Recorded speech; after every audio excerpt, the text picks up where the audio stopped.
ದೆಹಲಿಯಿಂದ ವಾಯುನೆಲೆಗಳಿಗೆ ರಕ್ಷಣಾ ಸಚಿವ ರಾಜನಾಥ್ ಸಿಂಗ್ ಭೇಟಿ ಕೊಟ್ಟಿದ್ದಾರೆ. ಶ್ರೀನಗರಕ್ಕೆ ಭೇಟಿ ನೀಡಿದ್ದಾರೆ. ಭಾರತ್ ಮಾತಾ ಕಿ ಜೈ ಅಂತ ಮಾತು ಆರಂಭಿಸಿದ ರಾಜನಾಥ್ ಸಿಂಗ್ ಜಮ್ಮು ಕಾಶ್ಮೀರದ ಸೈನಿಕರಿಗೆ ವಂದನೆ ಸಲ್ಲಿಸಿದರು. ಶ್ರೀನಗರದ ಆರ್ಮಿ ಕ್ಯಾಂಪ್ಗೆ ಭೇಟಿ ನೀಡಿ ಬಳಿಕ ಗುಜರಾತ್ನ ಭುಜ್ ಏರ್ ಬೇಸ್ಗೆ ವಿಸಿಟ್ ಮಾಡಿದರು.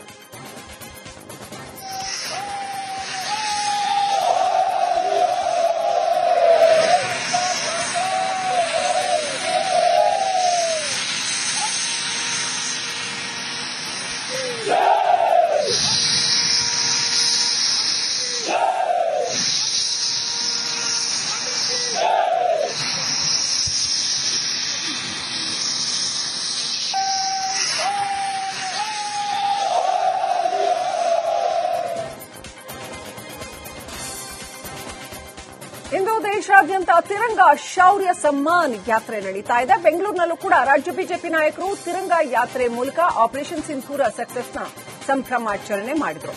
ಮಲ್ಲೇಶ್ವರದ ಮಂತ್ರಿ ಮಾಲ್ ಮುಂಭಾಗದಿಂದ ತಿರಂಗ ಯಾತ್ರೆ ಶುರುವಾಯಿತು.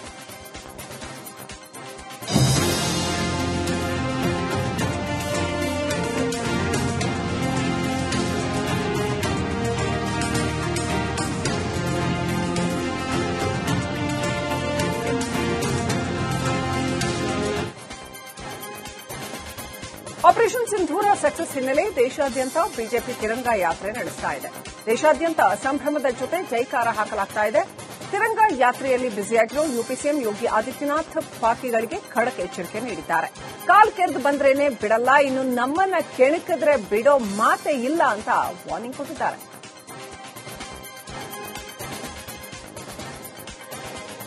ಜಮ್ಮುವಿನ ಬಿಎಸ್ಎಫ್ ಕೇಂದ್ರ ಕಚೇರಿಯಲ್ಲಿ ಇವತ್ತು ಬಿಎಸ್ಎಫ್ ಡಿಜಿಯಿಂದ ಮಹತ್ವದ ಸಭೆ ನಡೆದಿದೆ. ದಲ್ಜೀತ್ ಚೌಧರಿ ಜಮ್ಮುವಿಗೆ ಭೇಟಿ ನೀಡಿ ಅಂತಾರಾಷ್ಟೀಯ ಗಡಿ ಭದ್ರತೆ ಬಗ್ಗೆ ಪರಿಶೀಲನೆ ನಡೆಸಿದ್ದಾರೆ.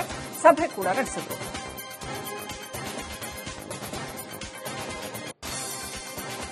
ಪಹಲ್ಗಾಂವ್ ನರಮೇಧದಲ್ಲಿ ಎಲ್ಇಟಿ ಸಹ ಸಂಘಟನೆ ಟಿಆರ್ಎಫ್ ಕೈವಾಡ ಇರೋದು ಬಯಲಾಗಿದೆ. ಟಿಆರ್ಎಫ್ ಪಹಲ್ಗಾಂವ್ ನರಮೇಧದ ಹೊಣೆ ಹೊತ್ತುಕೊಂಡಿತ್ತು. ಈ ಹಿನ್ನೆಲೆ ಭಾರತದ ನಿಯೋಗ ವಿಶ್ವಸಂಸ್ಥೆಯ ಅಧಿಕಾರಿಗಳನ್ನ ಭೇಟಿಯಾಗಿ ಟಿಆರ್ಎಫ್ ವಿರುದ್ಧ ಸಾಕ್ಷ್ಯಗಳನ್ನು ವಿಶ್ವಸಂಸ್ಥೆಗೆ ಸಲ್ಲಿಸಿದೆ. ದಿ ರೆಸಿಸ್ಟೆನ್ಸ್ ಫ್ರಂಟ್ ಮೂಲಕ ಪಾಕ್ಗೆ ಮತ್ತೊಂದು ಮುಖಭಂಗವಾಗಿದೆ.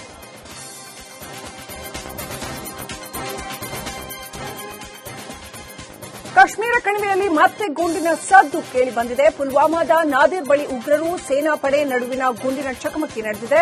ಮನೆಯಲ್ಲಿ 3 ಭಯೋತ್ಪಾದಕರು ಇರೋ ಶಂಕೆ ವ್ಯಕ್ತವಾಗಿದ್ದು ಅವಂತಿಪೋರ್ ವಿಶೇಷ ಪಡೆ ಸೇನೆಯಿಂದ ಕಾರ್ಯಾಚರಣೆ ನಡೆಸಲಾಗ್ತಾ ಇದೆ.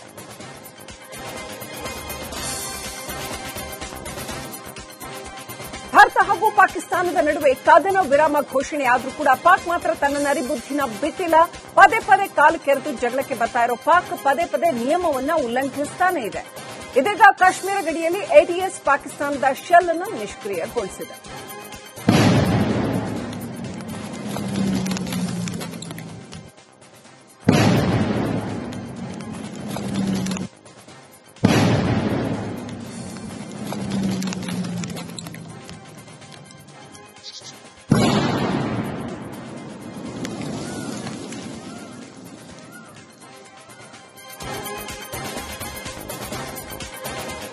ದಕ್ಷಿಣ ಕಾಶ್ಮೀರದಲ್ಲಿ ಉಗ್ರರ ವಿರುದ್ಧ ಭಾರೀ ಕಾರ್ಯಾಚರಣೆ ನಡೆಸಲಾಗ್ತಾ ಇದೆ. ಕಾರ್ಯಾಚರಣೆಯಲ್ಲಿ ಭದ್ರತಾ ಪಡೆಗಳಿಗೆ ಮತ್ತೊಂದು ಯಶಸ್ಸು ಸಿಕ್ಕಿದೆ.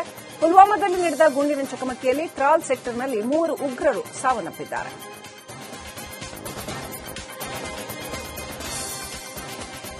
ಭಾರತ ಪಾಕ್ ನಡುವೆ ಕದನ ವಿರಾಮ ಘೋಷಣೆ ಬೆನ್ನಲ್ಲೇ ಕಣಿವೆಯ ಬದುಕು ಸಹಜ ಸ್ಥಿತಿಯತ್ತ ಮರಳುತ್ತಾ ಇದೆ. ಭಯದಲ್ಲೇ ಕಾಶ್ಮೀರದ ಶಾಲಾ ಕಾಲೇಜು ಪುನರಾರಂಭ ಆಗಿದೆ. ಜೊತೆಗೆ ಮಾರ್ಕೆಟ್ ಅಂಗಡಿಗಳು ಓಪನ್ ಆಗಿದ್ದು ಜನ ದೈನಂದಿನ ಕಾರ್ಯದಲ್ಲಿ ತೊಡಗಿದ್ದಾರೆ. ತಕ್ಕ ಮಟ್ಟಿಗೆ ಧೈರ್ಯ ಹೊಂದಿದ್ದಾರೆ. ಯಾಕಂತಂದ್ರೆ ಅಲ್ಲಿ ಸೈನ್ಯ ಇದೆ, ಸೇನೆ ರಕ್ಷಣೆ ಮಾಡ್ತಾ ಇದೆ ಜನಗಳನ್ನು.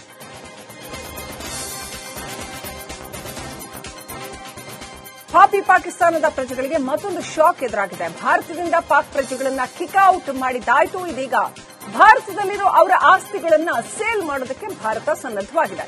ಕೇಂದ್ರ ಸರ್ಕಾರ ಈಗಾಗಲೇ ಶತ್ರು ರಾಷ್ಟದವರ ಆಸ್ತಿಗಳನ್ನು ಗುರುತಿಸಿದ್ದು ಜಿಲ್ಲಾಡಳಿತದಿಂದ ಪಾಕ್ ಪ್ರಜೆಗಳ ಆಸ್ತಿಗೆ ಮೌಲ್ಯ ನಿಗದಿ ಮಾಡಲಾಗಿದೆ. ಈ ಹರಾಜು ಮೂಲಕ ರಾಜಭವನ ರಸ್ತೆಯ ಕ್ಯಾಪಿಟಲ್, ಪ್ರಾಗ್ ಹೋಟೆಲ್, ಪ್ರೆಸ್ಟೀಜ್ ಸಿಗ್ಮಾ ಕಟ್ಟಡ, ಪೆಟ್ರೋಲ್ ಬಂಕ್ ಜಾಗ ಸೇಲ್ ಮಾಡೋದಕ್ಕೆ ಜಿಲ್ಲಾಡಳಿತ ಸಿದ್ದತೆ ನಡೆಸ್ತಾ ಇದೆ. ಉಗ್ರರನ್ನ ಹತ್ಯೆ ಮಾಡಲಾಗಿದೆ. ಮಣಿಪುರದ ಚಂದೇಲ್ ಜಿಲ್ಲೆಯಲ್ಲಿ ಭರ್ಜರಿ ಕಾರ್ಯಾಚರಣೆ ನಡೆಸಿ ಭಾರೀ ಪ್ರಮಾಣದ ಶಸ್ತ್ರಾಸ್ತ್ರ, ಮದ್ದುಗುಂಡುಗಳನ್ನ ಜಪ್ತಿ ಮಾಡಲಾಗಿದೆ.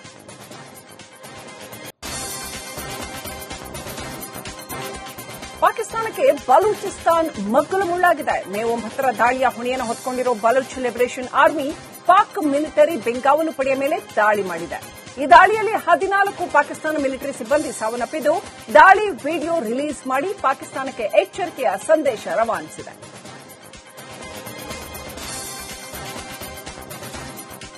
ಇನ್ನು ಒಂದೆಡೆ ಭಾರತೀಯ ಸೇನೆ ಉಗ್ರರ ವಿರುದ್ಧ ಭಾರೀ ಕಾರ್ಯಾಚರಣೆ ನಡೆಸ್ತಾ ಇದೆ. ಮತ್ತೊಂದೆಡೆ ಗಾಯಗೊಂಡವರಿಗೆ ವೈದ್ಯಕೀಯ ನೆರವು ನೀಡುತ್ತಾ ಸ್ಥಳೀಯರ ಹೃದಯ ಗೆಲ್ತಾ ಇದ್ದಾರೆ. ಪಾಕ್ ಶೆಲ್ ದಾಳಿಯಲ್ಲಿ ಗಾಯಗೊಂಡ ಪೂಂಚ್ ನಾಗರಿಕರ ಬಳಿ ಸೈನ್ಯದ ರೋಮಿಯೋ ಫೋರ್ಸ್ ಸಿಬ್ಬಂದಿಗಳು ತೆರಳಿ ವೈದ್ಯಕೀಯ ನೆರವು ನೀಡುತ್ತಾ ಇದ್ದಾರೆ.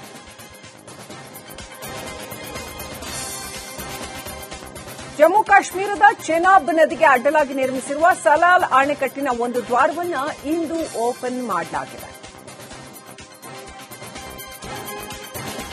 ಚೆನಾಬ್ ನದಿಗೆ ಅಡ್ಡಲಾಗಿ ಇರೋ ಬಾಗ್ಲಿಹಾರ್ ಅಣೆಕಟ್ಟಿನ ದ್ವಾರಗಳನ್ನು ಮುಚ್ಚಲಾಗಿದೆ. 26 ಜನರನ್ನ ಬಲಿ ತೆಗೆದುಕೊಂಡ ಪಹಲ್ಗಾಮ್ ದಾಳಿಯ ನಂತರ ಭಾರತ ಕೈಗಾರಿಕಾ ಒಪ್ಪಂದವನ್ನು ಸ್ಥಗಿತಗೊಳಿಸೋದಕ್ಕೆ ನಿರ್ಧರಿಸಿದೆ.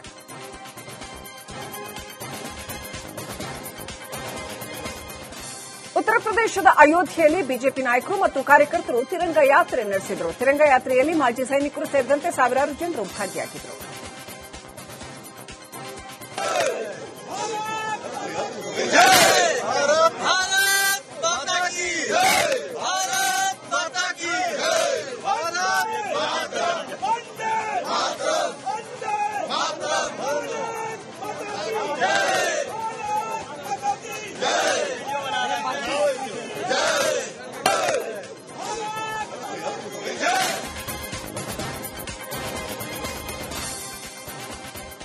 ಇನ್ನು ಒಡಿಶಾದ ಮಯೂರ್ಭಂಜ್ನಲ್ಲೂ ಕೂಡ ಜಿಲ್ಲಾಡಳಿತ ವತಿಯಿಂದ ಭಾರತೀಯ ಸಶಸ್ತ್ರ ಪಡೆಗಳ ಗೌರವಾರ್ಥ ತಿರಂಗ ಬೈಕ್ ರ್ಯಾಲಿ ನಡೆಸಲಾಯಿತು.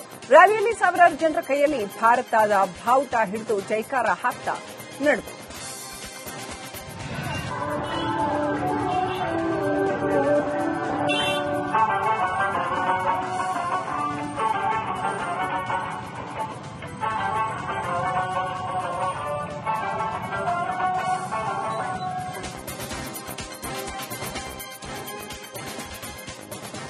ಪಹಲ್ಗಾಮ್ ದಾಳಿಗೆ ಪ್ರತೀಕಾರವಾಗಿ ಭಾರತ ನಡೆಸಿದ ಆಪರೇಷನ್ ಸಿಂಧೂರ ಹೆಸರು ವಿಶ್ವ ಪಾರಂಪರಿಕ ತಾಣ ಹಂಪಿ ಸೇರಿದಂತೆ ಜಿಲ್ಲೆಯ ಯುವಕರಲ್ಲಿ ಟ್ರೆಂಡಿಂಗ್ ಸೃಷ್ಟಿಸಿದೆ.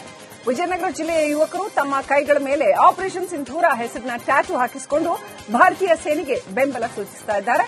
ಪಾಕಿಸ್ತಾನದಲ್ಲಿ ಉಗ್ರರ ಅಡಗುತಾಣಗಳ ಮೇಲೆ ಭಾರತೀಯ ಸೇನೆ ನಡೆಸಿದ ಆಪರೇಷನ್ ಸಿಂಧೂರ ಈಗ ಯುವಕರ ಫೇವರಿಟ್ ಆಗಿದೆ.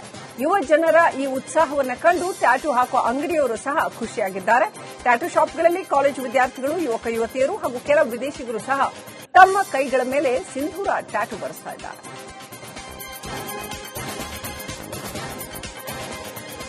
ಗಡಿಯಲ್ಲಿ ಉದ್ವಿಗ್ನ ಪರಿಸ್ಥಿತಿ ನಿರ್ಮಾಣದ ವಾತಾವರಣದ ಹಿನ್ನೆಲೆ ಪ್ರವಾಸೋದ್ಯಮ ಕ್ಷೇತ್ರದ ಮೇಲೆ ಬಿದ್ದ ಭಾರೀ ಪೆಟ್ಟು ಸಾಕಷ್ಟು ಪರಿಣಾಮ ಉಂಟು ಮಾಡಿದೆ. ಬೇಸಿಗೆಯ ರಜೆ ಸಂದರ್ಭದಲ್ಲಿ ತುಂಬಿ ತುಳುಕ್ತಾ ಇದ್ದ ಪ್ರವಾಸಿ ತಾಣಗಳು ಖಾಲಿಯಾಗಿದೆ.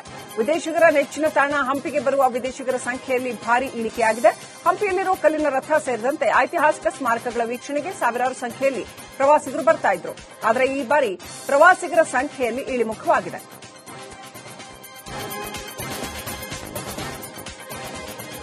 ಭಾರತ ಪಾಕಿಸ್ತಾನ ಗಡಿಯಲ್ಲಿ ಉದ್ವಿಗ್ನ ಪರಿಸ್ಥಿತಿ ಹಿನ್ನೆಲೆ ರಜೆಯಲ್ಲಿದ್ದ ಯೋಧರಿಗೆ ಕರ್ತವ್ಯಕ್ಕೆ ಮರಳುವಂತೆ ಸೇನೆಯಿಂದ ಬುಲಾವ್ ಬಂದಿದೆ. ಕುಶಾಲನಗರದ ಗಂಧದ ಕೋಟೆ ನಿವಾಸಿ ಪೂರ್ಣಯ್ಯ ಬಾಲಕೃಷ್ಣ ಮೇ 17-18ಕ್ಕೆ ಸಹೋದರನ ವಿವಾಹ ಇತ್ತು, ಅದಕ್ಕೆ ಅಂತ ಬಂದಿದ್ರು. ಇನ್ನೂ 15 ದಿನ ರಜೆ ಇರುವಾಗಲೇ ಅವರನ್ನ ಕರೆಸಿಕೊಳ್ಳಲಾಗಿದೆ. ಕೇಂದ್ರ ಕಚೇರಿಯಿಂದ ಬುಲಾವ್ ಬಂದ ಹಿನ್ನೆಲೆ ನಿನ್ನೆ ಕರ್ತವ್ಯಕ್ಕೆ ತೆರಳಿದ್ದಾರೆ.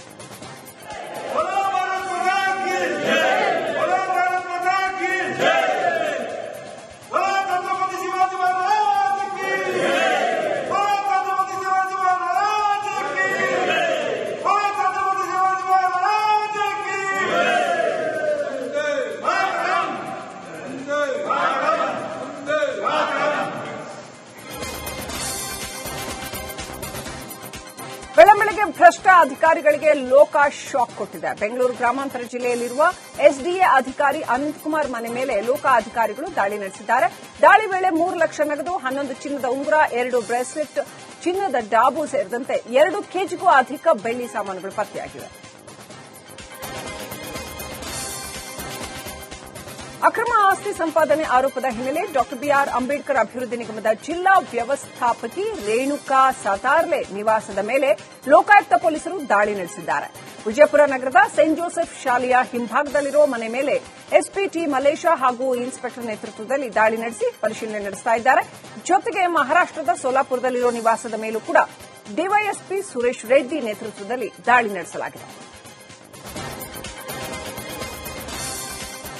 ಮಂಗಳೂರಿನಲ್ಲಿ ಸರ್ವೆ ಇಲಾಖೆ ಅಧಿಕಾರಿ ಮನೆ ಹಾಗೂ ಕಚೇರಿ ಮೇಲೆ ಲೋಕಾಯುಕ್ತ ಅಧಿಕಾರಿಗಳು ದಾಳಿ ನಡೆಸಿದ್ದಾರೆ. ಸರ್ವೆ ಮೇಲ್ವಿಚಾರಕ ಮಂಜುನಾಥ್ ಅವರ ಮನೆ ಹಾಗೂ ಕಚೇರಿ ಮೇಲೆ ದಾಳಿ ನಡೆಸಿ ಪರಿಶೀಲನೆ ನಡೆಸಲಾಗುತ್ತಿದೆ.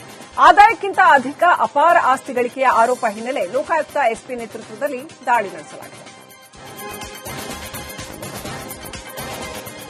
ಯಾದಗಿರಿ ಜಿಲ್ಲೆಯ ಶಹಾಪುರದಲ್ಲಿರುವ ತಹಶೀಲ್ದಾರ್ ಉಮಾಕಾಂತ ಹಳ್ಳೆ ಮನೆ ಹಾಗೂ ಕಲಬುರಗಿಯಲ್ಲಿರುವ ನಿವಾಸದ ಮೇಲೆ ಲೋಕಾಯುಕ್ತ ಅಧಿಕಾರಿಗಳು ದಾಳಿ ನಡೆಸಿದ್ದಾರೆ. ಏಕಕಾಲಕ್ಕೆ ಎರಡೂ ಕಡೆ ದಾಳಿ ನಡೆಸಿ ಪರಿಶೀಲನೆ ನಡೆಸಲಾಗುತ್ತಿದೆ. ಕಲಬುರಗಿಯಲ್ಲಿರುವ ಶಹಾಪುರ ತಹಶೀಲ್ದಾರ್ ಮನೆ ಮೇಲೆ ಲೋಕಾಯುಕ್ತ ದಾಳಿ ನಡೆದಿದೆ. ಕಲಬುರಗಿ ನಗರ ಬಿದ್ದಾಪುರ ಕಾಲೋನಿಯಲ್ಲಿರುವ ತಹಶೀಲ್ದಾರ್ ಮನೆ ಮೇಲೆ ದಾಳಿ ನಡೆಸಿ ದಾಖಲಾತಿಗಳ ಪರಿಶೀಲನೆ ನಡೆಸಲಾಗುತ್ತಿದೆ. ಆದಾಯಕ್ಕಿಂತ ಹೆಚ್ಚಿನ ಆಸ್ತಿ ಗಳಿಕೆಯ ಆರೋಪದ ಮೇಲೆ ಈ ದಾಳಿಗಳನ್ನು ನಡೆಸಲಾಗುತ್ತಿದೆ.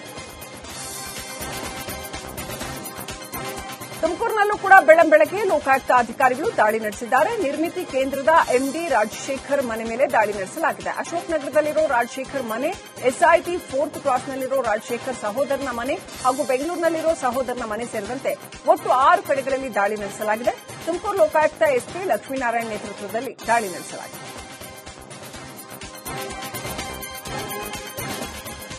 ಮಗಳನ್ನ ಹತ್ಯೆ ಮಾಡಿದವರ ವಿರುದ್ಧ ತಂದೆ ಸೇಡು ತೀರಿಸಿಕೊಂಡಿದ್ದಾರೆ. ಮಂಡ್ಯ ಜಿಲ್ಲೆಯ ಮೇಲುಕೋಟೆಯಲ್ಲಿ ಕಳೆದ ವರ್ಷ ಜನವರಿಯಲ್ಲಿ ಶಿಕ್ಷಕಿ ದೀಪಿಕಾ ಎಂಬಾಕೆಯ ಹತ್ಯೆಯಾಗಿತ್ತು. ಈ ಸಂಬಂಧ ಜೈಲಿಗೆ ಹೋಗಿದ್ದ ನಿತೀಶ್ ಎಂಬಾತ ಬೇಲ್ ಮೇಲೆ ಹೊರಗಿದ್ದ. ಮಗಳ ಸಾವಿನಿಂದ ನೊಂದಿದ್ದ ದೀಪಿಕಾ ತಂದೆ ವೆಂಕಟೇಶ್ ಆರೋಪಿ ನಿತೀಶ್ ತಂದೆ ನರಸಿಂಹನನ್ನ ಮೇ 6ನೇ ತಾರೀಕು ಮಾಣಿಕನಹಳ್ಳಿ ಗೇಟ್ ಬಳಿ ಚಾಕುವಿನಿಂದ ಚುಚ್ಚಿ ಕೊಲೆ ಮಾಡಿ ಮಗಳ ಸಾವಿನ ಸೇಡು ತೀರಿಸಿಕೊಂಡಿದ್ದಾರೆ.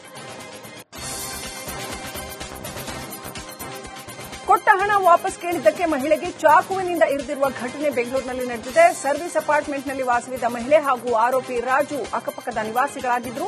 ರಾಜು ಮಹಿಳೆ ಬಳಿ 5 ಲಕ್ಷ ರೂಪಾಯಿ ಹಣ ಪಡೆದಿದ್ದ. ಕೊಟ್ಟ ಹಣ ವಾಪಸ್ ಕೇಳಿದ್ದಕ್ಕೆ ಚಾಕು ಇರಿದು ಎಸ್ಕೇಪ್ ಆಗಿದ್ದ. ಸದ್ಯ ಪೊಲೀಸರು ಆರೋಪಿಯನ್ನು ಬಂಧಿಸಿದ್ದು ಹಲ್ಲೆಯ ದೃಶ್ಯ ಸಿಸಿಟಿವಿಯಲ್ಲಿ ಸೆರೆಯಾಗಿದೆ. ರಾಜಕಾಲುವೆ ಸ್ವಚ್ಛಗೊಳಿಸುವುದಕ್ಕೆ ಬಿಬಿಎಂಪಿ ಹೊಸ ಪ್ಲಾನ್ ಮಾಡಿದೆ. ರಾಜಕಾಲುವೆ ಹೂಳೆತ್ತೋದಕ್ಕೆ ರೋಬೋಟ್ ಬಳಸುವುದಕ್ಕೆ ನಿರ್ಧರಿಸಲಾಗಿದೆ. ಈ ಬಗ್ಗೆ ಈಗಾಗಲೇ ಕೆಲವು ಕಂಪನಿಗಳ ಜೊತೆ ಬಿಬಿಎಂಪಿ ಮಾತುಕತೆ ನಡೆಸಿದ್ದು ಪ್ರಾಯೋಗಿಕ ಪ್ರಯತ್ನ ಯಶಸ್ವಿಯಾದರೆ ಎಲ್ಲ ಕಡೆಗಳಲ್ಲಿ ಈ ಟೆಕ್ನಾಲಜಿ ಬಳಕೆಗೆ ನಿರ್ಧರಿಸಲಾಗಿದೆ. ಬೇಸಿಕಲಿ ಇಟ್ ಇಸ್ ಜಸ್ಟ್ ಏನು ನಿಮ್ಮ ಡ್ರೈನ್ ಈಗ ನೀವು ನೋಡಿದ್ರೆ ಅದನ್ನು ತೆರವುಗೊಳಿಸಿ ಅದನ್ನು ನೀವು ಕ್ಲೀನ್ ಮಾಡ್ತೀರಿ. The robo is in a position ಏನು ಕ್ಲೀನ್ ಮಾಡದೆ ಎಲ್ಲೆಲ್ಲಿ ಒಳಗೆ ಹೋಗಿಬಿಟ್ಟು ಮಾಡ್ಬೋದು. ಅಲ್ಲಿ ನಮ್ಮ ಜನರು ಕೆಲ ಜಾಗದಲ್ಲಿ ಎಲ್ಲೆಲ್ಲಿ ಜಂಕ್ಷನ್ಸ್ ಇದೆ ಅಲ್ಲಿನ ಕ್ವಾಲಿಟಿ ಓಪನ್ ಮಾಡಿಸಿಬಿಟ್ಟು ಜಂಕ್ಷನ್ನ ಸುಮ್ಮನೆ ಬಿಟ್ಟು ಮತ್ತೆ ನಮಗೆ ನಡಿಲಿಕ್ಕೆ ಸಂಚಾರಕ್ಕೆ ಸ್ವಲ್ಪ ಕಷ್ಟ ಮತ್ತೆ ಎಲ್ಲ ಸಮಸ್ಯೆಗಳು ಬರುತ್ತದೆ. ಅದಕ್ಕೆ ಈ ರೋಬೋ ಕೆಲಸ ಮಾಡ್ತದೆ ಇಲ್ವಂತ ನಾವೀಗ ಪರಿಶೀಲನೆ ಹಂತದಲ್ಲಿ. Basically the present prototype looks like it is having a human presence also. ಇಲ್ಲ ಇಲ್ಲಿ ಕೊಚ್ಚಿನ್ನಲ್ಲಿ ಏನೋ ಟ್ರೈ ಮಾಡಿದಾರಂತೆ, ಅದನ್ನು ನಾವು ಅದೀಗ ಸದ್ಯಕ್ಕೆ ಹೇಳಲಿಕ್ಕೆ ಬರಲ್ಲ. First we will start of with one. If it is successful we will take it.